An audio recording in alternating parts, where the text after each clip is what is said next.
దేవుడు వాగ్దానం దగ్గర మరలా స్థిరపరుస్తున్నప్పుడు ఎలాగుండాలి అనేది ప్రతి విషయాన్ని ఒక్కొక్కటిగా మనం ధ్యానం చేస్తూ వచ్చాం.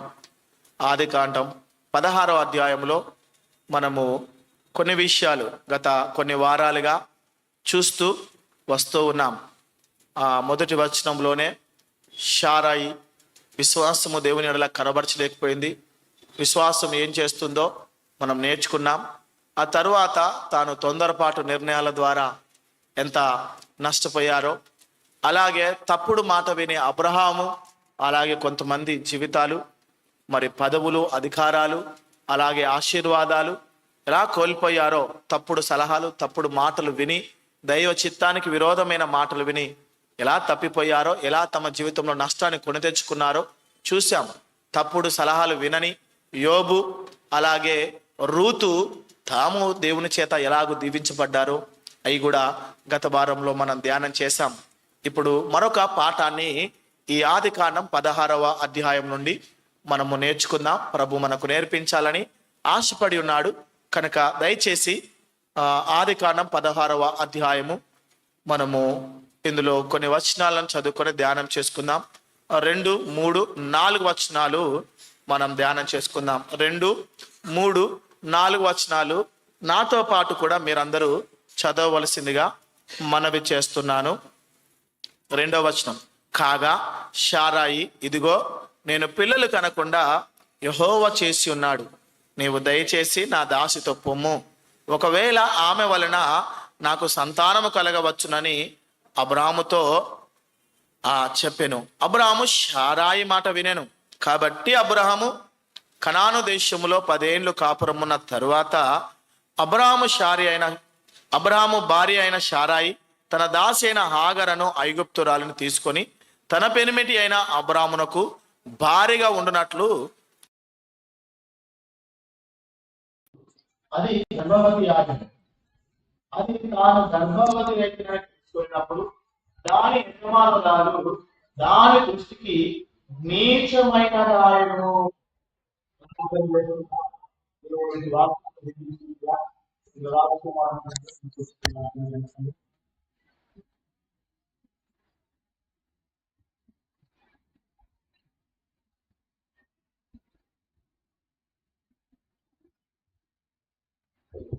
ప్రార్థన చేసుకుంటాం. జీవకైన తండ్రి, పరిశుద్ధమైన దేవ, మహోన్నతమైన దేవ, గొప్ప దేవ,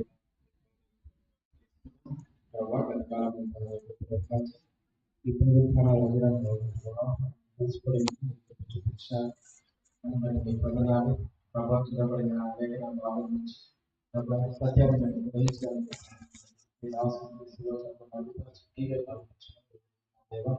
సాయం చేయండి. ఈ యొక్క దేవా మరి వినయబోతుండగా ఆ యొక్క హృదయాలను వినడానికి గ్రహించడానికి ఆ జీవితాలను తీసుకొని మేము మార్చుకోవడానికి సాయం చేయమని మా ప్రియులకు రావాల్సిన వారి సకాలం గుర్తించుకొని ప్రార్థన చేసి తీసుకున్నాము. అడుగు వెళ్తున్నాము. ఆమేన్. దేవుడు మహోన్నతుడైన యేసుక్రీస్తు యొక్క శ్రేష్టమైన నామంలో చేరి వచ్చిన మీ అందరికీ దయచేసి ఒక విన్నపం, బ్రదర్స్ సిస్టర్స్ వెనుకున్న వారు సంతోషం, రండి ముందుకు రండి. వెనుకున్న వారు ఖాళీ ముందు వచ్చి కూర్చోవడం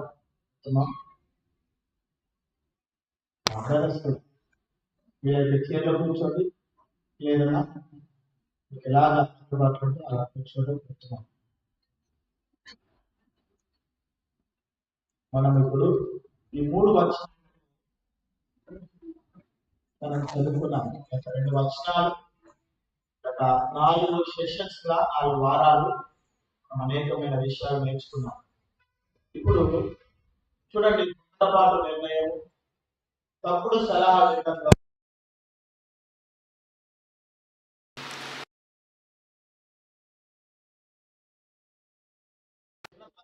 ముందుకెళ్తాం. చెప్పాలంటే అది కాదు, ఆ మాట చెప్పి ముందుకెళ్తాం. ఈ 2వ వచనం చివరి భాగంలో 3వ వచనం మొదటి భాగం, 2వ వచనం చివరి భాగం, అబ్రాము సారాయి మాట వినను, కాబట్టి అబ్రహాము నా మాట వినను. అబ్రహాము సారాయి మాట వినను, కాబట్టి అబ్రహాము. ఈ మాట గంభీరమైన మాట. ప్రభుత్వమైతే ప్రభు సహాయం చేస్తే మరెప్పుడైనా ధ్యానం చేద్దాం. తప్పుడు సలహా భార్య మాట వినను, కాబట్టి పదే కనాన దేశంలో విశ్వాస జీవితంలో దేవుని వెంబడిస్తున్న వాడు చనిపోయాడు. కాబట్టి అబ్రహాం పదే అక్కడ ఉంది చూడండి, 3వ వచనంలో 10 ఏళ్ళు కాపురం ఉన్న తర్వాత ఆ ఐగుప్తురాన్ని 10 ఏళ్ళు ప్రభుని వెంబడించుకున్నాడు. 10 ఏళ్ళు ప్రభు యొక్క స్వరాన్ని వింటూ ప్రభు చేత మేలు పొందుకుంటూ వెళ్తున్నావు. ప్రభుతో సంబంధం కలిగిన వ్యక్తి బలిపీఠాలు కట్టి ప్రార్థిస్తూ ఆరాధన చేస్తున్న వ్యక్తి. ఆ వ్యక్తి తప్పిపోయాడు. ఆ కుటుంబము తప్పిపోయింది. ఆ కుటుంబము చేయడానికి పని చేసింది. ఆ కుటుంబము దేవుడికి విరోధమైన చేపట్టింది. ఏ కుటుంబం? 10 ఏళ్ళు ప్రభుతో సహవాసం కలిగి ఉండి ప్రార్థన చేస్తూ ఆరాధన చేస్తున్న కుటుంబం తప్పిపోయింది. ఈరోజు ఎన్నో ఏళ్ల నుండి ప్రభుని వెంబడిస్తున్న విశ్వాసం కలిగి ఉన్నాం. అయినను ప్రభు విశ్వాసం స్థిరంగా ఉంచుకోకుండా తప్పిపోతా ఉన్నావు. ప్రమాదం. తాను నిలుచున్నానని తలంచుకుని వాడు పడిపోకుండా జాగ్రత్తగా చూసుకోవాలని దేవుడు లేఖలో చెప్తుంది. నువ్వు ఎన్ని సంవత్సరాలు దేవుడిని వెంబడిస్తున్నావని కాదు, ఆ వెంబడించినది ఎంత సరైనది దేవుని యొక్క ఎదుట. నీ భక్తి ఎన్ని సంవత్సరాలు, నీ విశ్వాసం ఎన్ని సంవత్సరాలు కాదు, అది దేవుని యొక్క స్థిరముగా ఉందా లేదా, నిన్ను పడగొట్టకుండా నిలబెట్టేదిగా ఉందా లేదా, నిన్ను అవిశ్వాసంలోకి తొలగించకుండా విశ్వాసం దృఢంగా ఉంటుందా లేదా. అది నేను ఇంత క్రైస్తవులు 5 సంవత్సరాలు, 10 సంవత్సరాలు, 15, 20 ఏళ్ళు నేను యేసు ప్రభువుని నమ్ముకొని వెంబడిస్తున్నాను అని గొప్పలు చెప్పుకోవడం. అందులోని శ్రేష్టమైన జీవితం ఎంత పడిపోకుండా కాపాడుతున్న ఆత్మీయత, కాపాడుతున్న పరిశుద్ధత, తొలగిపోకుండా నిలబెట్టుకున్న విశ్వాసం. అది 10 ఏళ్ళ నీ పరిశుద్ధాత్మ దేవుడు ఎందుకు గ్రహించాడు, ఎందుకు జ్ఞాపకం చేస్తున్నాడు? అబ్బాయి, అమ్మాయి, నీ విశ్వాసము ఎంతకాలమో తెలియదు కానీ పడిపోయే ప్రమాదం ఉంది, అవకాశం ఉంది, తప్పిపోయే అవకాశం ఉంది, జాగ్రత్త అని హెచ్చరిస్తాము. కనుక తాను నిలిచున్నానని తలంచుకున్న వాడు పడిపోకుండా జాగ్రత్తగా చూసుకోవాలని చెప్తుంది. పేతురు యేసు ప్రభుల వారు ప్రత్యేకంగా చెప్పారు, అపవాది దాడి చేస్తాడు అబ్బాయి, మిమ్మల్ని పట్టి పీడించాలని చూస్తా ఉన్నాడు, చెల్లడించాలని చూస్తా ఉన్నాడు, జాగ్రత్త అని చెప్పారు. నన్ను విడిచిపెడతారు నేను అని చెప్తే డాంబికమైన మాటలతో అందరూ నిన్ను విడిచిపెట్టినా నేను మాత్రం విడిచిపెట్టను, నేను ధైర్యవంతుని, నేను దేనికి భయపడను, నేను నీతోనే ఉంటాను చివరి వరకు అని డాంబికమైన మాట్లాడతాడు. ప్రభు చెప్తూనే ఉన్నాడు జాగ్రత్త అని చెప్తున్నాడు. కానీ పేతురు ప్రేమ తన ధైర్యవంతునని తలంచున్నాను, తను నిలుచున్నానని తలంచాను. తరువాత ప్రభు పట్టపడ్డ తర్వాత ఆ ధైర్యం వీడిపోయింది, తిరిగివాడైపోయాడు. అక్కడ నాకు తెలియదు, పైగా ఒట్లు పెట్టుకోవడం, శపించుకోవడం ప్రయత్నాలు చేస్తాం. గుర్తుపెట్టుకోవడం. మోషే 40 ఏళ్ళు ప్రభుత్వం వెంబడించాడు. సాత్వికుడు భూమి మీద, అతని వంటి వాడు లేడని చెప్పాడు.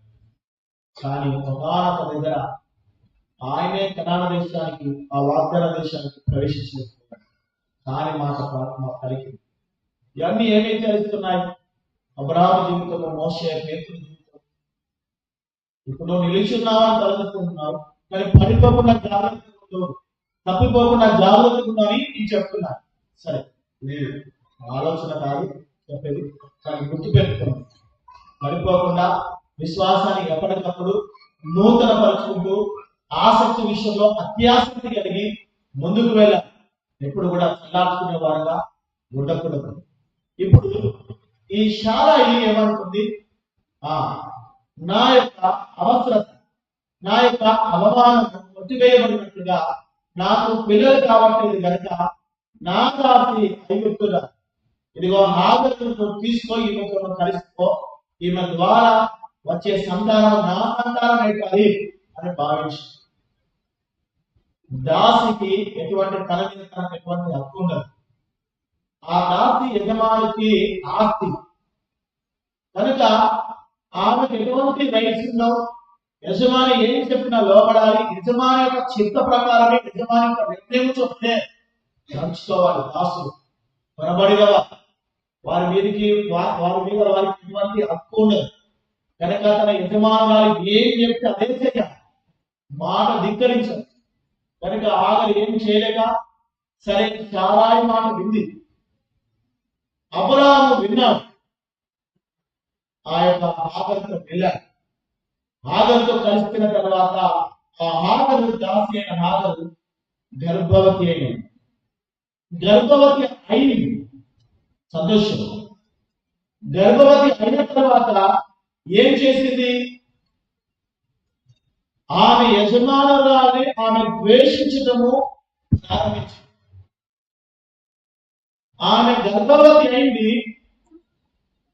గర్భము కానబట్టి తన యజమానురాన్ని ఏం చేస్తుంది? తృణీకరిస్తుంది, నిరాకరిస్తుంది, చులకన చూస్తుంది, ద్వేషిస్తుంది. అక్కడ రాబోయే ఏంటి? తన యజమానురాలు తన దృష్టికి నీచమైనదాయేమో అని. ఆ హాగరు దృష్టికి ఈ శాల ఎలా కనబడుతుంది? తన యజమానురాలు నీచమైనదాని కనబడతారు. ఎందుకు? నీకు లేనిది నాకుంది. అర్థమవుతుందా? నువ్వు పొందుకోలేనిది నేను పొందుకున్నా, నీకు కలిగినది నాకు కలిగింది. కనుక ఆమె నీచమైన దానిగా చూస్తుంది. హాగరు సారాయిని నీచమైనంటే తృణీకరించింది, ద్వేషించింది, తూలనాడింది, చులకన భావంతో, తక్కువ భావంతో చేసింది. ఒక మాట చెప్పాలంటే అతిశయించింది, గర్వించింది, తన స్థాయికి మించి ప్రవర్తించింది. దాని రాసి యజమానురాల దగ్గర లోబడి ఉన్నారు. కానీ తన పొందుతున్న దాన్ని, తన కలిగి ఉన్న దాన్ని బట్టి ఆమె ఏం చేసింది? ఆమె స్థాయికి మించి అతిశయించి, గర్వించి ఆమె తులనాడుతుంది. ఇక్కడ రెండు విషయాలు, రెండు తలంపులు ప్రభు ద్వారా అనుగ్రహింపబడ్డాయి. చూడండి, ఒకటి తాను గర్వించింది, రెండు తాను కలిగి ఉన్న దాన్ని బట్టి ఏం చేసిందంటే గర్వి. ఇతరులకు ఇల్లు లేదు, నీకు ఇల్లు ఉంది. ఇతరులకు ఉద్యోగం లేదు, నీకు ఉద్యోగం ఉంది. నీకు జ్ఞానం ఉంది, నీకు అందం ఉంది, నీకు బలం ఉంది, నీకు అనేకమైన ఉన్నాయి. దాన్ని బట్టి నువ్వు గర్వించవు. దేవుడు ఇచ్చాడు, ఆమె ఏం చేయాలి? దేవుడిని స్తుతించాలి. కానీ గర్వించింది. ఆ గర్వంలో ఇంకేం చేస్తాడు? ఇతరులను తృణీకరించడం చేస్తాడు. ఇతరులు నీచమైన వాడిగా, నీకంటే తక్కువ వాడిని చూస్తాడు, గొప్పవాడు అతిశయించడం చేస్తాడు. అతిశయం అనేది రెండు విధాలు. అతిశయించడం అనేది రెండు విధాలు. ఒకటి తనను బట్టి అతిశయించడం, రెండు దేవుని బట్టి అతిశయించడం. దేవుని బట్టి అతిశయిస్తే అది మంచిది. తనను బట్టి అతిశయిస్తారే అది మంచిది కాదు. తమ కలిగి ఉన్న వాటిని బట్టి, తమ యుద్ధ ఉన్న దాన్ని బట్టి అతిశయించదు, గర్వించదు. ఆఖరి చేసిన పెద్ద పొరపాటు ఏంటంటే ఆమె యజమానురాలికి కృతజ్ఞతగా ఉండాలి. ఎంత గొప్ప స్థానాన్ని దేవుడిని స్తుతించాలి. అయ్యా ఆ యజమానురాలికి లేని నాకు అనుగ్రహించావు. నీకు వందనాలని దేవుడు స్తుతించాలి. కానీ గర్వించిందిగా ఆగగలపడ్డాడు. తప్పుడు నిర్ణయం తీసుకుంది శారా. తప్పుడు సలహాకు లోపడ్డాడు అబ్రాహాము. గర్వంతో నిలిచి ఉంది ఆగ. ఈ కుటుంబం మొత్తం కూడా శ్రోవ తప్పిపోయింది. చూడండి, ఆ కుటుంబంలో గర్వం ఉంది, ఆ కుటుంబంలో తొందరపాటు, విశ్వాసం, అవిధేయత, తప్పుడు మాటలు, దేవుని మాట కంటే ఇతరుల మాటలు ఉపయోగించారు. ఈ 500 పొరపాటు మన కుటుంబాలలో 500 పొరపాట్లు ఉన్నాయి. విశ్వాసం, అవిధేయత, తిరుగుబాటుతనం, గర్వం, తొందరపాటుతనం, తప్పుడు సలహాలు, దేవుని మాట కంటే మనుషుల మాట చెప్తారు, విధేయత చూడండి. ఇవి ఏ కుటుంబంలో ఉంటాయి ఆ కుటుంబము పతనమైంది. ఏ కుటుంబంలో ఉంటుందో ఆ కుటుంబంలో కలహాలు. గుర్తుపెట్టుకోండి, ఎవరి జీవితంలో ఉంటారో ఆ జీవితంలో అనంతరం పాడైపోతుంది. ఇక్కడ ఆదరణ తన స్థాయికి మించి చేసిన, గర్వించింది, అతిశయించింది. తాను పొందుకున్న దాన్ని బట్టి, తాను కలిగి ఉన్న దాన్ని బట్టి ఆమె దీనత్వం వహించవలసింది, గర్వించింది. ఈరోజు నా ప్రియ సహోదరి సహోదరుల, నువ్వు కలిగిన ఇంటిని బట్టి, కలిగిన జ్ఞానాన్ని బట్టి, కలిగిన ఉద్యోగాన్ని బట్టి, కలిగి ఉన్న అందాన్ని, ఐశ్వర్యాన్ని బట్టి నీవు గర్వించేవాడు ఉన్నావా? జాగ్రత్త. గర్వము దేవుని దృష్టికి అది అసహ్యకరమైనది. నువ్వు దేవుని బట్టి అతిశయించాలి తప్ప నిన్ను బట్టి, కలిగిన దాన్ని బట్టి అతిశయించడానికి వీల్లేదు. చాలా మంది తాము కలిగి ఉన్న దాన్ని బట్టి అతిశయించి ప్రభు దృష్టికి విరోధం. మన దేవుడు అహంకారాన్ని ఎదిరించి దీనులకు కృప అనుగ్రహిస్తాడు. యాకోబు పత్రిక 4:7. యాకోబు పత్రిక 4:7.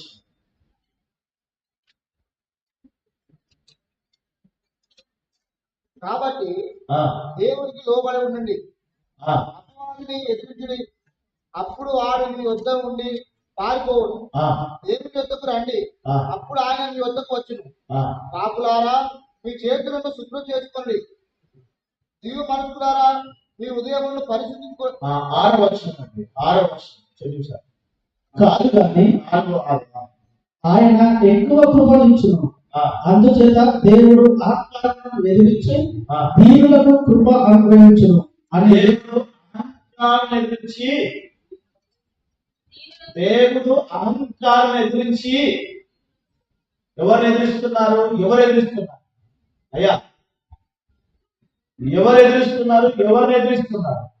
దేవుడు అహంకార భావముతో, గర్వముతో, అతిశయముతో ఉన్న వారిని ఎదిరిస్తున్నారు. మనుషులుగా ఎదిరించేది దేవుడే ఎదిరిస్తున్నాడు.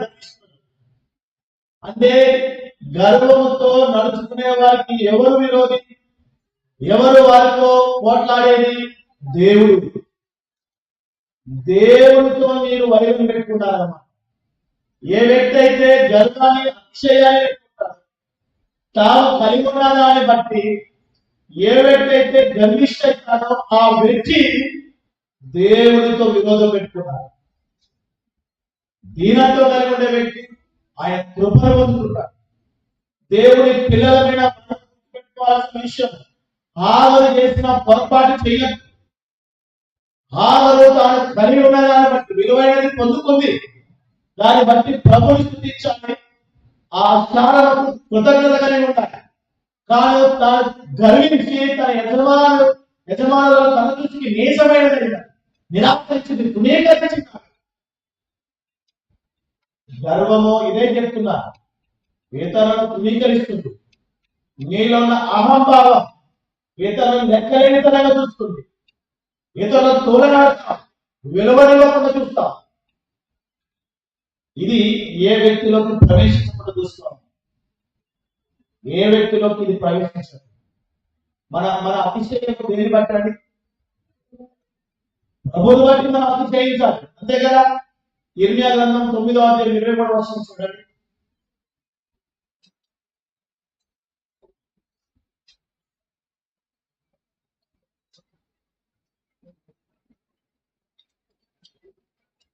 ఇర్మియా గ్రంథం 9వ అధ్యాయం 23వ వచనం.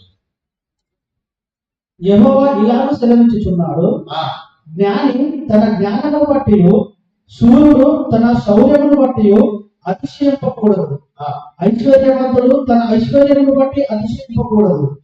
అతిశయించువాడు దేనిని బట్టి అతిశయింపవలెనగా, భూమి మీద కృప చూపుచు నీతి న్యాయమును జరిగించుచున్న యెహోవాను నేనే అని గ్రహించి నన్ను పరిశీలనగా తెలుసుకున్నను బట్టియే అతిశయింపవలెను. చూడండి, శూరుడు బలం గలవాడు, బాధం గలవాడు, ఐశ్వర్యవంతుడు, వాటిని బట్టి అతిశయించవద్దు. దేన్ని బట్టి అతిశయించాలి? భూమి మీద కృప చూపుతూ న్యాయంలో జరిగిస్తున్న ఆ ప్రభుని బట్టి అతిశయించాలి. ఇంకా స్పష్టంగా మనకు ఆ కీర్తన గ్రంథం 20వ అధ్యాయం మాట్లాడుతున్నాడు. ఉంటే మనం ప్రభుని మయంపరచాలి. దేవుడు ఇచ్చినందుకు ఐశ్వర్యాన్ని బట్టి, జ్ఞానాన్ని బట్టి, బలమిచ్చిన దేవుని, ఆ దేవుణ్ణి మనం ఘనపరచాలి తప్ప, ఆ దేవుని బట్టి మనం అతిశయించాలి తప్ప, మనం కలిగి ఉన్న దాన్ని బట్టి మనం అతిశయించద్దు. అది మంచిది కాదు, అది ప్రమాదం. 20వ అధ్యాయం 20వ కీర్తన 7వ వచనం. కొందరు రథములను బట్టి, కొందరు గుర్రములను బట్టి అతిశయపడుతుంది. మనమైతే మన దేవుడైన యెహోవా నామమును బట్టి అతిశయపడుతున్నాము. అంతే. దేవుని పిల్లలకు ఈ వాక్యం చెప్తున్న మాట ఏంటంటే, మనము మన దేవుని బట్టి, మన దేవుని నామాన్ని బట్టి మనం అతిశయించాలి. కొందరైతే వారు కలిగి ఉన్న గుర్రాలను బట్టి, రథాలను బట్టి, ఐశ్వర్యాన్ని బట్టి అతిశయిస్తారు. మీరు అలా ఉండద్దు, మీరు అలా ఉండకూడదు. వేరు దేవుని బట్టి అతిశయిస్తారు. మీ అతిశయము మీ అందే ఉన్నట్లయితే అది మీకు కీడుగా వేస్తారు. హబక్కూకు గ్రంథము 2వ అధ్యాయం చూడండి, మన అతిశయము స్వాతిశయం ఏం చేస్తారు? హబక్కూకు గ్రంథం 2వ అధ్యాయం 5వ వచనంలో మరింతమైన మాట ఉంటుంది, అక్కడ చదవండి. మరియు ద్రాక్షరసము మోసకరము, తనను బట్టి అతిశయించువాడు నిలువడు. అట్టివాడు తనను బట్టి అతిశయించువాడు ఏమైతాడు? నిలవడు. ఎక్కడ నిలవడు? ఎక్కడా నిలవడు, ఎక్కడ పడిపోతాడు. తనను బట్టి అతిశయించేవాడు, గర్వించేవాడు ఎక్కడ, ఏ చోట కుటుంబంలో పడిపోతారు, సంఘంలో పడిపోతారు, సమాజంలో పడిపోతారు, ఉద్యోగం వద్ద పడిపోతారు, శోధన వద్ద పడిపోతారు. కారణము తమను బట్టి తాము అతిశయిస్తున్నారు. స్వాతిశయం వారు ప్రవేశించింది కనుక దేవుని బిడ్డ, మనల్ని బట్టి, మనకున్న వాటిని బట్టి మనం అతిశయించాలి, దేవుని బట్టి అతిశయించాలి. ఇక్కడ ఆడదు తన బట్టి, తన కలిగి ఉన్న దాన్ని బట్టి ఆమె అతిశయించింది, గర్వించింది. కనుకనే తన యజమానురాలైన శారను చూడనిచ్చింది. ఏమే ఇప్పుడు ఏం చేసింది? శారాయ్ ఒక మాట చెప్పాలంటే, బుద్ధి వచ్చిందనుకో, ఆమె ద్వారా నాకు మేలు కలుగుతాదని దేవుని మాట గురించి మరీ ఈ కార్యం తలపెట్టింది శారా. ఎవరి ద్వారా అయితే మేలు కలుగుతుందో ఆమె ద్వారానే అవమానం కలుగుతుంది, ఆమె ద్వారానే ఇంట్లో నిరాశించబడింది, ఆమె ద్వారా ఇంట్లో గొడవ జరుగుతుంది. మీకు అర్థమవుతుందా? దేని ద్వారా మీకు మేలు కలుగుతుంది అనుకుంటున్నారు? దేవునికి విరోధమైన ధనము ద్వారా, వస్తువు ద్వారా, మనుషుల ద్వారా కానీ, మరి దేని ద్వారా కానీ దేవునికి విరోధమైన దాని ద్వారా నాకు లాభం అనుకుంటున్నావా? దాని ద్వారా జాగ్రత్త. ఇప్పుడు ఈమె ఏం చేసింది? నా వస్తువు నీకు తగులుతుంది, ఇప్పుడు పోయి ఎవరితో గొడవ పెట్టుకుంటుంది? భర్త దగ్గరికి. స్త్రీలకట ఇద్దరు వ్యక్తులు తక్కువ కనబడతారు. ఒకరు భర్త, రెండో దేవుడు. ఒకరు భర్త. మరి మీ జీవితంలో ఏం కలిగినా భర్త మీద, దేవుడి మీద, ఈ రెండింటి మీద వాళ్ళు ఎప్పటికైనా కష్టం పెట్టుకుంటారు. ఇద్దరు వ్యక్తులు. ఇప్పుడు ఇక వెళ్ళి ఆ గొడవ జరుగుతుంటే ఆయన దగ్గరికి వెళ్ళి, నా వస్తువులు నీకు తగులుతాది, నీకు నాకు యెహోవా న్యాయం తీర్చును కదా అని చెప్పింది. ఇప్పుడు అబ్రాహాము ఏం చేయాలో తెలియక, నీ ఇష్టం, నీ దాసి నీ చేతులు నీ ఇష్టం నాకు చేసుకుంటూ అన్నాడు. ఇప్పుడు ఆమె ఏం చేసింది? ఆ హాగను తరిగింది, వెలగొట్టేసింది. ఇక్కడ నేను ఒక మాట, నేనేం మాట చెప్తున్నానంటే, గర్భంతో ఉన్న ఆ స్త్రీని, గర్భవతులైన ఎవరైనా ఇలా ఇబ్బంది పెడతారా, వెళ్ళగొడతారా, అగౌరవపరుస్తారా? చెప్పండి. జాలి ఉంటుందా? కనికరం ఉన్నదా? ఉంటది. కానీ ఎందుకు లేదు ఈ హాగరు, ఈ అబ్రాహాము ఎందుకు చూపించలేదు? కారణం ఏంటి? ఆమెలో ఉన్న గర్వం. గర్భవతి కనికరం పొందుకోవాల్సింది కఠినత్వాన్ని పొందుకుంటుంది. కారణం ప్రవర్తన, ఆమె మాట తీరు. ఆమె ఏమంటారు చెప్పండి? మీకు సిస్టర్స్ బాగా తెలుస్తారు, కొంత సాయం చేయండి. ఈమె ఇప్పుడు గర్భవతి అని తెలుస్తుంది, అవునా? ప్రెగ్నెంట్ అంటే కన్ఫర్మ్ అయిపోయింది. ఇప్పుడు యజమానాన్ని ఆమె దగ్గరికి వెళ్ళి ఎలా నీచమైన దానిగా చూస్తుంది కదా, ధృవీకరించింది కదా, నిరాకరించింది కదా, ఎలా ప్రవర్తించుండాలి? ఆమె ఎందుక ఇక చెప్పాల్సిన పని లేదు, నీ ఊహ వదిలిపెడుతున్నా, అవునా కదా? ఎంతగా ఎన్నేసి మాట్లాడుతుంటాం. ఆమె ఎదుట ఎలా ప్రవర్తించిందో, ఆమె స్థాయికి మించి ఎలా ప్రవర్తించిందో. మనం ఇతరుల దగ్గర లేనిది మన దగ్గర ఉన్నప్పుడు మన ప్రవర్తన, మన మాట మారిపోతాయి, మన చూపు మారిపోతాయి, మన ప్రవర్తన మారిపోతాయి. మొన్నటి వరకు మామూలు కూర్చున్నాం, ఇప్పుడు కాలు మీద కాలు వేసుకోవాలి. మొన్నటి వరకు మామూలు ఇట్టా చెప్పేవారు, ఇప్పుడు ఇట్టా చెప్తాం, అవునా? మొత్తం మారిపోతా ఉంటారు ప్రవర్తన, మెల్కెళ్ళిపోతా ఉంటారు, అవునా కదా? ఇప్పుడు ఈమె ఆ భావన చాలా అలా ప్రవర్తించింది. కారణము ఆమె ప్రియమైన గర్వముతో. ఆ గర్వం ఏం చేసింది? ఆమె మీద కనికరపడకుండా కఠినత్వం చూపించినట్టుగా చేసింది. గుర్తుపెట్టు, నీలో గర్వం ప్రవేశిస్తే దేవుడు కృప చూపడు. ఇక్కడ ఏం చెప్తుంది? దీనులకు కృప చూపుతా, దీనులకు కనికరం చూపుతా, దీనులకు దయ చూపుతా, అహంకారాన్ని ఎదిరిస్తా. నువ్వు ఎవరైనా సరే, నువ్వు రోగంతో ఉన్నావా, దరిద్రతలో ఉన్నావా, ఇబ్బందులు ఉన్నావా, నిశ్చయిస్తున్న గర్వం నీలో ఉన్నట్లయితే కనికరం చూపడు. ఖచ్చితంగా ఆయన కఠినత్వాన్ని చూపుతా.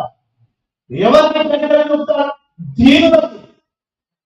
కొంతమందిని ఎట్లా ఉంటామంటే ఏం లేకుండా కూడా కష్టాలలో ఉండి, శ్రమలలో ఉన్న వెళ్తున్నా కూడా దీనత్వంగా కనపరచండి. గర్వము, ఆ అహం అలాగే. దేవుడేమో నేను దీనుల కృపాను గ్రహిస్తానయ్యా. కష్టాల్లో ఉన్నావు వాస్తవమే, అక్కడలో ఉన్నావు వాస్తవమే, కొదవలో ఉన్నావు వాస్తవమే, ఇబ్బందులలో ఉన్నావు, దుఃఖంలో ఉన్నావు వాస్తవమే. నీలో ఉన్న ఆ గర్వము నేను సహాయం లేకుండా, నీ ఎడల కనికరం చూపకుండా, జాలి పడకుండా అడ్డుపడుతుంది. ఇప్పటి వరకు దేవుడు నీ ఎడల కనికరం పడకపోవడానికి కారణం ఏంటో తెలుసా? నీ గర్వం. ఆ గర్వాన్ని విడిచిపెట్టు, ఆహారాన్ని విడిచిపెట్టు. దేవుడిని పట్ల కనికరం చూపుతాడు, దయ చూపుతాడు, దేవుడు కృప అర్హత లేకున్నప్పుడు ఇచ్చేస్తాడు. నువ్వు అది పొందుకోవడానికి, దాన్ని అనుభవించడానికి, అది నువ్వు తీసుకోవడానికి నీకు అర్హత లేకుండా ఇచ్చేస్తాడు. దేన్ని బట్టి? ఇలా ఉన్న దీనత్వాన్ని బట్టి, తగ్గింపుతత్వాన్ని బట్టి. దీనత్వానికి, తగ్గింపుతత్వానికి విరోధమైన గర్వం, అతిశయం, అహంకారం ఇది ఉండదు. ఇది భాగంలో ఉంది కనుక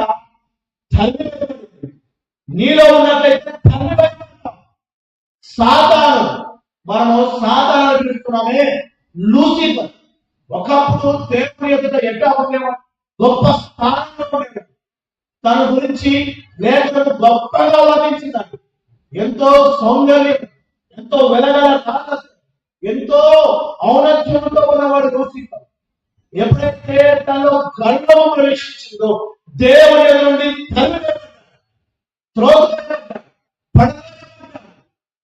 దేవుణ్ణి ఉగ్రత వరకు సిద్ధపడతాడు.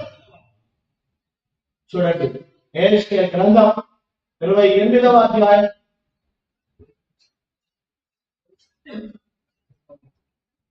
13వ అధ్యాయం 13వ వచనం 12వ వచనము నుండి చదువుతాం. నరపుత్రుడా, తూరు రాజును గూర్చి అంగలార్పు వచనం ఎత్తి ఇలా ప్రకటింపుము. ప్రభు అయిన యెహోవా సెలవిచ్చినదేమనగా, పూర్ణ జ్ఞానమును సంపూర్ణ సౌందర్యమును గల కట్టడమును మాదిరి దేవుని తోటలకు ఏ గదిలో ఉంటుంది.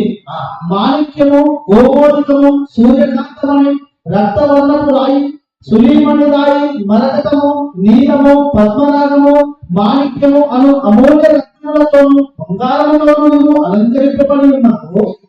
నీవు నియమింపబడిన దినము పిల్లల ద్రోవము వాయించు వారిలో నీకు సిద్ధమైంది.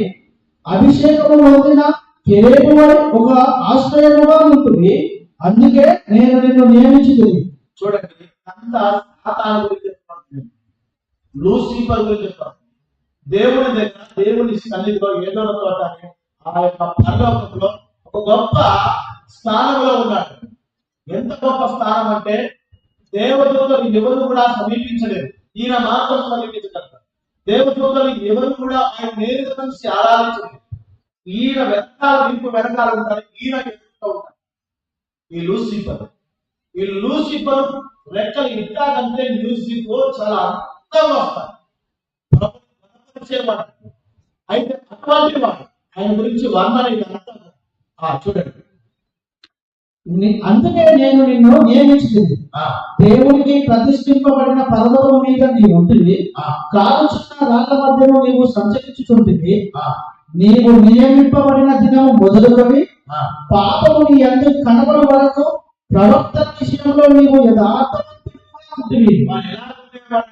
ప్రవర్తన యథార్థవంతుడు, దేవుని యొక్క యథార్థమైన జీవితం.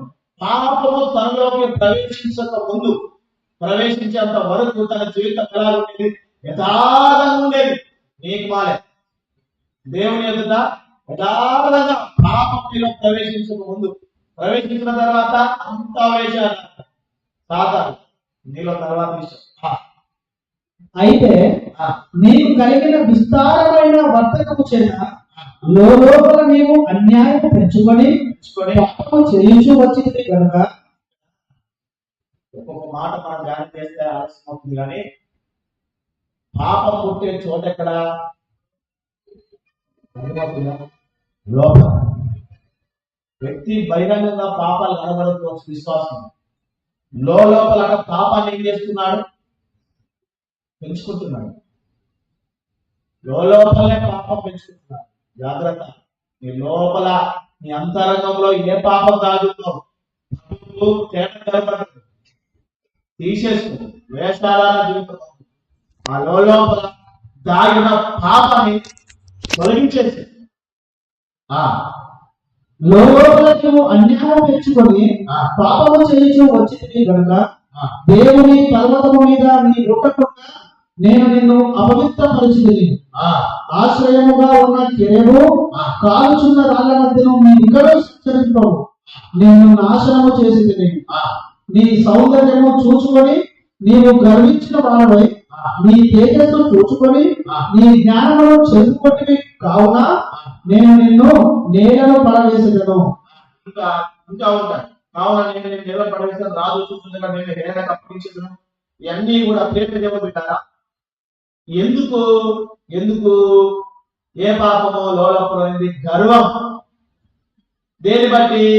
సౌందర్యాన్ని బట్టి. చూసారా 17వ వచనం, నీ సౌందర్యం చూసుకొని నువ్వు గర్వించిన వాడవై నీ తేజస్సు చూసుకుని జ్ఞానము చెప్పుకుంటువి.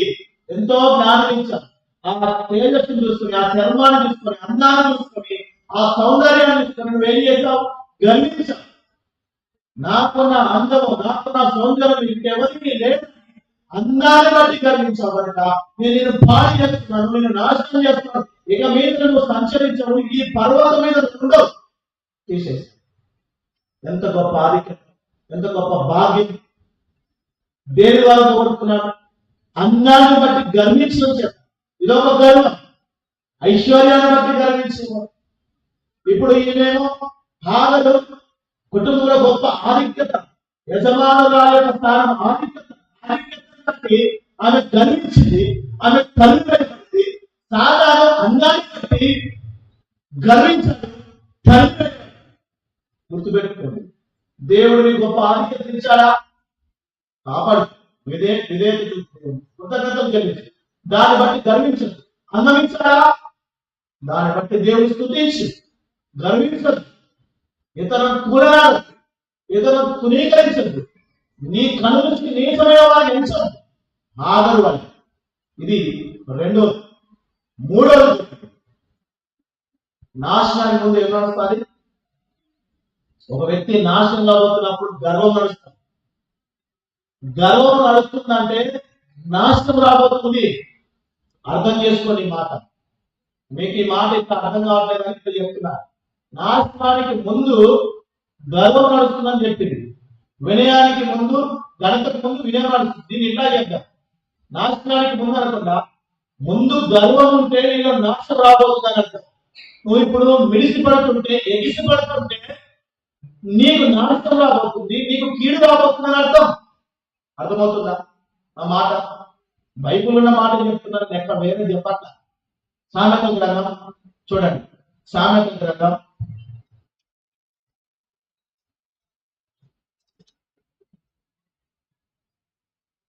16వ సామెత 18వ వచనం. నాశనమునకు ముందు గర్వము నడుచును, పడిపోవడానికి ముందు అహంకారమైన మనసు నడుచును. ఏముందన్నా? నాశనానికి ముందు గర్వం నడుస్తుంది. అంటే నీ ముందు గర్వం నడుస్తుందంటే ఇప్పుడు నీలో గర్వం ఉందంటే రేపు ఏం రాబోతుంది? అంతే. ఇక అదేదో మేలు కలుగుతారే, దేవుడు కలిగిస్తాడు, కనికరిస్తాడు, ఈ ఆపద నుండి విడిపిస్తాడు, నన్ను బాగు చేస్తాడు, నా కుటుంబం కడతాడు అనుకోవద్దు. ఒక గర్విష్టి, అహంకార మనసు గల వ్యక్తి. మానవుడా, నువ్వు దేన్ని బట్టి గర్విస్తున్నావో గుర్తుపెట్టుకో. ఆ గర్వమును అణిచివేయడానికి దేవుడు ఒక నాశనాన్ని సిద్ధపరిచేటప్పుడు జాగ్రత్త.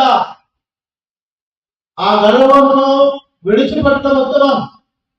అందాన్ని బట్ట, ఆధిక్యతను బట్ట జాగ్రత్త. నీలో గర్వం ఉందంటే దేవుడిని ఎదిరించబోతా ఉన్నాడు. దేవుడు నీ కొరకు ఒక అపాయాన్ని పెట్టాడు, ఒక నాశనాన్ని నిర్మించాడు. నేను పడబోతా, నేను కనివేయాలి. ఇది జాగ్రత్త.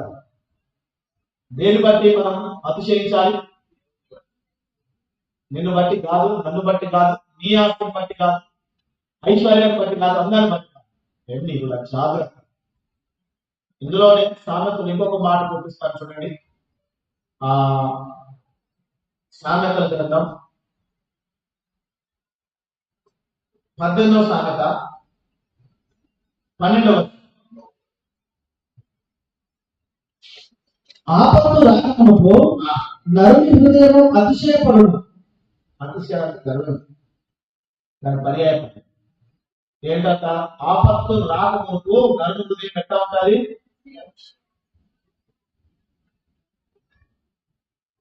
అంటే శ్రమ రాకముందు బాగున్నావనుకో, నేను ఏం చేస్తుంది? ఈ యొక్క గొప్పతనం ఇవన్నీ ఏం రాలని రాస్తాను. నేను గర్వించడం చేస్తున్నాను. గర్వించదు. ఇదే సామెతలో మరొక మాట ఉంటుంది. ఈ సామెతలో చాలా మాటలు ఉన్నాయి. 29వ సామెత 23వ వచనం చూడండి. ఎవరి గర్వము వారిని తగ్గించును. ఎవరు తగ్గించారు? ఎవరు తగ్గిస్తారు? ఎవరు తగ్గిస్తున్నారు? నేను ఏమని గర్వం? వాన్నే తగ్గిస్తారు. నీలో ఉన్న గర్వం నిన్ను తగ్గిస్తారు. తగ్గించుకున్నవాడు హెచ్చించబడతాడు, హెచ్చించుకునేవాడు అది గర్వించేవాడు తగ్గించబడతాడు. ఇక్కడ అదే చెప్పాడు, ఎవరి గర్వము వారు తగ్గిస్తారు. నీలో ఉన్న గర్వమే నిన్ను తగ్గిస్తుంది, నీలో ఉన్న గర్వమే నిన్ను శ్రమకు అప్పగిస్తుంది, నీలో ఉన్న గర్వమే నిన్ను దేవుడి నుండి మేలు పొందుకోకుండా ఇస్తుంది, నీలో ఉన్న గర్వమే నిన్ను అందరికంటే నీచమైన స్థితిలో తీసుకెళ్తుంది. ఎవరో కాదు, నీ గర్వం, నీ అతిశయం, నీ ఆహం వారు విడిచిపెట్టాలి. సాతాను ప్రవేశించింది గర్వం. చూడండి, అప్పటి వరకు యథార్థవంతుడే, అప్పటి వరకు దేవుని యొక్క ఎంతో గొప్ప సౌందర్యవంతుడు, జ్ఞానం గల వ్యక్తి. కానీ గర్వము దేవుని యుద్ధ నుండి పడగొట్టడం చేసింది. ఎంత దారుణమైనది అంటే సాతాను అతి తొందరగా మానవులలో ప్రవేశింపజేసిందంటే గర్వం. గుర్తుపెట్టుకోండి, అతి తొందరగా. ఎందుకు? ఈ గర్వము దేవునికి ఇష్టం ఉండదు, దేవుడే ఎక్కువ నిమిషం. ఈ గర్వం మీద వింటుతే వారి దేవుడే, వీరు వెంబడిస్తున్న దేవుడే పడతారు, ఈ దేవుడు. అందుకు సాతాను గారు మనలోని గర్వాన్ని పెట్టేస్తారు. గుర్తుపెట్టు, కనుక గర్వానికి పోటీ వద్దు, జాగ్రత్త. ఇప్పుడు యథార్థవంతుడే, నువ్వు భక్తిపరుడువే, విశ్వాసమే, మంచిగా ప్రార్థన చేస్తున్నావు, కానీ నీలో గర్వాన్ని రానియకుండా చూస్తావు. ఎందుకు? దేవుని సన్నిధికి దూరం అయిపోతావు, దేవుడిని ఏది పొందుతావు, దూరం అయిపోతావు, పడతావు. మనం ఒక మాట జరుగుతున్నాం కదా, Haggai 5:2-5 ఏముంది? మర్చిపోవద్దు. అతిశయించేవాడు నిలబడడు. అంతేనా? ఏముంది అక్కడ? అతిశయించేవాడు నిలబడు, పడిపోతాడు. అది జాగ్రత్త. ఇది రెండోది, సాతాను అందాన్ని బట్టి గర్వించాడు, ఆధిక్యతను బట్టి గర్వించింది, అందుకే కోరడానికి సారాయి. మూడో వ్యక్తి దగ్గరికి వెళ్దాం. లోకాసు వార్త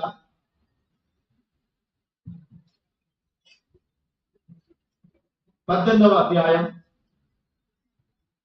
9వ వచనం.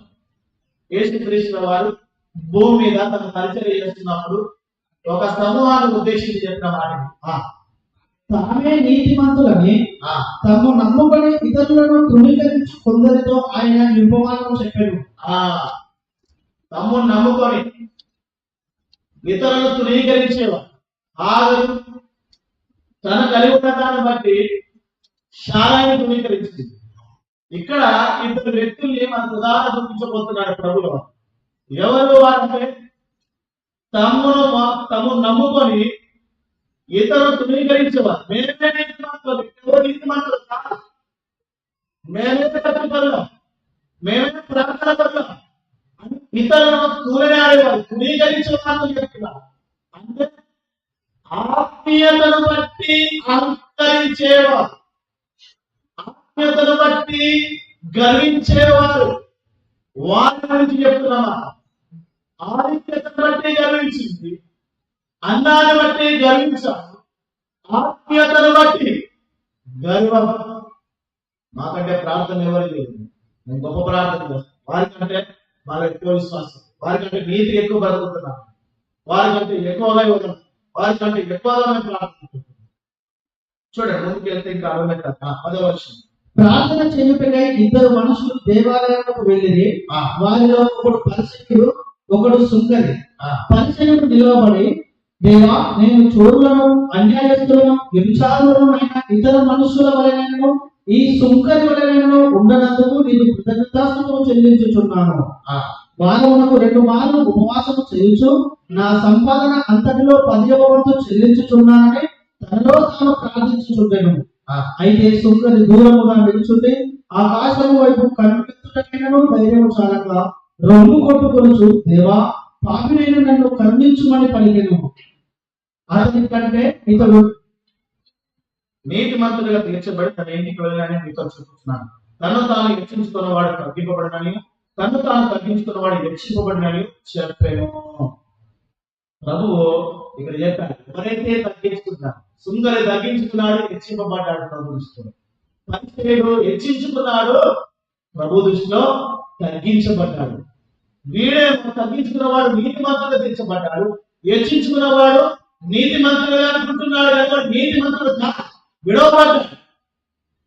వాళ్ళట విరమణకు వారానికి 2 మార్లు ఉపవాసిస్తున్నాడు, చెప్పుకుంటున్నాడు నా భక్తుల్లో నేను ఆ వారి వాళ్ళ చిగురుడు కాదు, వీరి వాళ్ళ వ్యభిచారిని కాదు, వీరి వాళ్ళ తిరుగుబోతులు కాదు, వీరి వాళ్ళని చెప్పేసి తన దృష్టికి తానే నీతిమంతుడు అని చెప్పుకుంటున్నాడు. భక్తిలో నేను ఎంత కానుకలు ఇస్తాను, అంత కానుకలు ఇస్తాను, నేను తోచా తప్పకుండా ఇట్లా చేస్తాను, ప్రతి దినము ప్రభుత్వం. ఇదేంటిది? ఆత్మీయ గర్వం. ఆత్మీయ గర్వం. వాడికంటే సుందరి కంటే నేను గొప్పవాడిని. ఆత్మీయ గర్వం.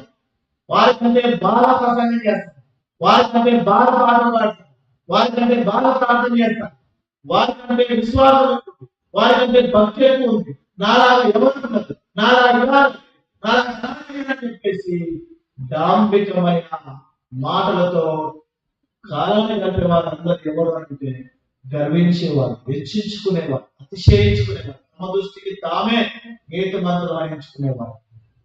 ఆత్మీయతను బట్టి గర్వించారు. ఏమైనా ప్రభు చేత తులనాడబడ్డాడు, ఆ సుందరి తగ్గించుకున్నాడు, నీతిమంతులు తీర్చబడ్డాడు, హెచ్చింపబడ్డాడు, తగ్గించబడ్డాడు. అందుకే ఆ మాట ఆ వచనం అనేది దాని కంటిన్యూషన్ ఉంది. తను తాను తగ్గించుకున్నవాడు హెచ్చింపబడతాడు, తను తాను తగ్గించుకున్నవాడు హెచ్చించుకున్నవాడు తగ్గించుకున్నాడు. ఆ కంటిన్యూషన్ ఆత్మీయతను బట్టి గర్వించుకుంటూ హెచ్చించుకుంటున్నారు. ఆత్మీయతను బట్టి కనుక ఆత్మీయ జీవితాన్ని బట్టి ఎక్కడ గర్వించకండి. మీరు ప్రార్థన పరులా, దేవుని స్తోత్రం, అటువంటి ప్రార్థన ఆత్మ పెట్టండి, దేవుని స్తుతించండి. కానీ ఇతరుల కంటే మీకు గొప్ప ప్రార్థన పరులు అంటున్నారు. పాటలు పాడి వర్ణించాడా, ఇతరులను తులనాడ, ఇతరులను కించపరచు. విశ్వాస జీవితం ఉందా? వాళ్ళ విశ్వాసం మీద స్వీకరించారు. చెప్పండి, బలపరచండి, వారితో ప్రార్థన చేయండి. భక్త పరిశుద్ధత ఇతరుల తూలనాడంత గర్వాన్ని కలిగి ఉండదు, అతిశయించదు. దాన్ని బట్టి ప్రభును మయోపరచాలి. ప్రభును మనము మన ఎదుట పెట్టుకొని మన జీవితాన్ని మన ఎదుట పెట్టుకొని చూసుకున్నప్పుడు అప్పుడు అర్థమవుతుంది. ఎవరితో పోల్చుకోవాలి? ప్రభుత్వం పోల్చుకున్నప్పుడు అయ్యా ఎంత పరిశుద్ధత వెనుకబడి ఉన్నాడు. నేను ప్రార్థనలో ప్రభు ఎలా ప్రార్థన చేస్తాడు? భక్తంగా చేత ప్రార్థన చేస్తాడు. ఆయన విశ్వాసం అంత గొప్పది, చనిపోయిన వారు ఆయన ఇంత పాపాన్ని కూడా ప్రభుత్వం పోల్చుకోవాలి. ఆత్మీయతను బట్టి గర్వించి తగ్గించబడతారు. జాగ్రత్త. ఇది 3వది. 4వ విషయం చూడండి, సమూయేలు మొదటి గ్రంథం 17వ అధ్యాయం 10వ వచనం. సమూయేలు మొదటి గ్రంథం 17వ అధ్యాయం 10వ వచనం. ఈ దినమున నేను ఇశ్రాయేలీయుల సైన్యములను తిరస్కరించుచున్నాను. ఏం చెప్తున్నాడు? ఇక్కడ ఒక వ్యక్తి కనబడుతున్నాడు. ఆ వ్యక్తి పేరు గొలియాతు. ఫిలిష్తీయుల పక్షం నిలబడ్డవాడు గొలియాతు. ఇతడు 9 అడుగులున్నర ఉన్నాడు. ఇతడు 56 కిలోల కవచం ధరించున్నాడు. 6 కిలోల ఈట పట్టుకున్నాడు. చాలా ఎత్తరి, చాలా బలవంతుడు. కనుక ఏం చేస్తున్నాడు? తన అంగబలాన్ని బట్టి ఇశ్రాయేలును ఇతరులను తిరస్కరిస్తున్నాడు. 10వ వచనంలో, ఆ తరువాత 42వ వచనంలో చూడండి, 42వ వచనం. చుట్టూ పార చూచి దావీదును కనుగొని అతడు బాలుడై ఎర్రటి వాడును రూపస్సుని రైతుట చూచి అతన్ని తృణీకరించను. దావీదును తృణీకరించాడు, ఎదురున్నవాడిని. తర్వాత ఇంకోసారి కనబడతాడు 45వ వచనంలో కూడా తిరస్కరించను, నిరాకరించను, తృణీకరించను అనేది. దావీదు, నీవు కత్తియు ఈటయు బల్లెమును ధరించుకొని నా మీదికి వచ్చుచున్నావు. అయితే నీవు తిరస్కరించిన ఇశ్రాయేలీయుల సైన్యములకు అధిపతి యెహోవా పేరు. నీవు తిరస్కరించిన ఇశ్రాయేలు సైన్యములకు అధిపతి యెహోవా పేరు. ఎవరు తృణీకరించాడు? దేవుని కూడా తృణీకరించాడు. దావీదును తృణీకరించాడు, ప్రజలను తృణీకరించాడు. తనకున్న అంగబలాన్ని బట్టి ఆయన ప్రియమైన దేవుని బిడ్డారా ప్రజల్ని ప్రభుని తృణీకరిస్తున్నారు, తిరస్కరిస్తున్నారు. ఎవరు? గొలియాతు. ఏమయ్యాడు? కూలిపోయాడు, చచ్చిపోయాడు. అవునా కదా? తనకున్న అంగబలాన్ని బట్టి, తనకున్న ఆధిక్యతను బట్టి, అందాన్ని బట్టి, ఆత్మీయతను బట్టి వారు గర్వించినప్పుడు, అతిశయించినప్పుడు, ఇతరులు తృణీకరించినప్పుడు కలిగే ఆ యొక్క ప్రమాదం ఏంటంటే రక్షించుకోవడము, నష్టం చేసుకోవడం, మరణించడం. నీలో ఉన్న ఇతరులు తిరస్కరించే బుద్ధి ఎంత పనిచేస్తుందో చూసారా? ఎంత ప్రమాదం తీసుకొస్తుందో చూసారా?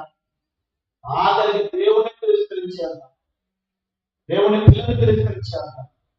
అర్థమవుతుందా? కనుక ఏది కూడా ఎప్పుడు కూడా దేని బట్టి కూడా గమనించాలి, బలాన్ని బట్టి కూడా గమనించాలి. మీకంటే బలహీన కూడా ఇవి ఎక్కడ కనబడతాయంటే ఇప్పుడు బాగానే ఉంటాం మనం. ఏదైనా ఒక దగ్గర గొడవ జరిగినప్పుడు, ఏదైనా సమస్య వచ్చినప్పుడు నీకు కోపం వస్తుంది, నీకు నష్టం కలిగినప్పుడు, నీ ఎదుర్కొన్న వాడు నీకంటే బలవంతుడైందనుకో బ్రతిమలాడితే పని చేస్తావు, లేదా వెనకడుగు వేసే ప్రయత్నం చేస్తావు, లేదా మృదువైన మాటలతో మాట్లాడడానికి ప్రయత్నం చేస్తావు. ఒకవేళ ఆ స్థానంలో బక్కపలసోడు ఉన్నాడు, బలహీనుడు ఉన్నాడు, నీ నోటికి పని చేస్తావు, మృదువైన మాటలు ఉంటావు. ఏం మాటలు వస్తాయి? కఠినమైన మాటలు వస్తాయి. అప్పుడు మాటలతో చేతలతో చెప్తావు. అవునా కదా? బలమైన వ్యక్తి ఎదుట ఒక తీరు, బలహీనమైన వ్యక్తి ఎదుట ఒక తీరు. ఎందుకు? వారికంటే నువ్వు బలవంతుడు కదా, నీ దగ్గర వారికంటే ఎక్కువ బలం ఉంది కదా. వారి దగ్గర ఉన్నప్పుడు కొందరు అట్లా కూడా బయటకుంటారు. అది తర్వాత కానీ ఇక్కడ కూడా ప్రేమ బలాన్ని బట్టి గర్వించి నాశనం అయిపోయేవారు, నష్టాన్ని తెచ్చుకునేవారు. ప్రభు చేత వారు శిక్షింపబడతారు. వలియాకు దేవుడు ఇచ్చాడు, మంచి ఆ యొక్క దేహదారుడిగా ఇచ్చాడు, హైట్, ఆ బలాన్ని. దాన్ని మంచి కొరకు వాడు, కానీ ఇతరులు తృణీకరిస్తున్న వాడు. ఇక్కడ నీకు ఇచ్చిన బలాన్ని కూడా సంసోనుకు దేవుడు బలం ఇచ్చాడు, అంగబలం ఇచ్చాడు, దేవుడు మహిమ ఇచ్చాడు. కానీ దాన్ని ఆధారం చేసుకొని, ఆ బలాన్ని ఆధారం చేసుకొని తన కోరికలు తెచ్చుకోవడానికి ప్రయత్నం చేస్తాం. ఈరోజు తమ బలాన్ని ఆధారం చేసుకొని, తమ కోరికలను తెచ్చుకునేవాడు, అందాన్ని ఆధారం చేసుకొని, ఆధిక్యతను ఆధారం చేసుకొని తమ కోరికలను తెచ్చుకునేవారు, తమ సుఖాన్ని నెరవేర్చుకునేవారు, తమ భోగం నెరవేర్చుకునేవారు. జాగ్రత్త. సంసోనుకు ఏం చేస్తాడు? దేవుడు విడిచిపెట్టాడు, శత్రువులు పట్టబడ్డా, కన్ను ఉడదీయబడ్డా, ప్రాణాన్ని కోల్పోయా. నువ్వు దేవుని ఆధారం చేసుకొని దేవుని ఇచ్చినదాన్ని పాపం గర్విస్తున్నావు, దేవుడు శత్రువులు అప్పగించబడతా, రోగానికి అప్పగించబడతా, శ్రమకు అప్పగించబడతా, మరణానికి అప్పగించబడతా. జాగ్రత్త. ఇక్కడ అంగబలాన్ని బట్టి అతిశయించిన గొలియాతు వారు ఇద్దరు కూడా నష్టపోయారు. ఇప్పటి వరకు ఎన్ని చెప్పా? ఏం చెప్పాను చెప్పండి? చెప్పండి. 4 చెప్పాను. ఆగదు. అపవాది అందాన్ని బట్టి అతిశయించదు, ఆత్మీయతను బట్టి పరిచయం, ఆత్మీయతను బట్టి గర్వించాడు, అంగబలాన్ని బట్టి, ఆధిక్యతను బట్టి, అందాన్ని బట్టి, ఆత్మీయతను బట్టి, అంగబలాన్ని బట్టి. అంతేనా? ఆధిక్యతను దగ్గర అద్ముడు అని కూడా పెట్టుకోవచ్చు, కుమారుడు బట్టి. అంతేనా? ఆత్మజుడ అనుకుంటా కదా టీచర్స్. ఆత్మజుడు, కుమారుడు ఏమంటారు? మరొక పర్యాయం ఆత్మజుడు. సంతానాన్ని బిడ్డలు ఏమంటారు? ఆత్మజుడు అని కూడా. సరే, నీకు అర్థం కాదని చెప్పినప్పుడు ఆ కుటుంబంలో ఆధిక్యత దాసి ఉండేది, వ్యవస్థానానికి వచ్చింది.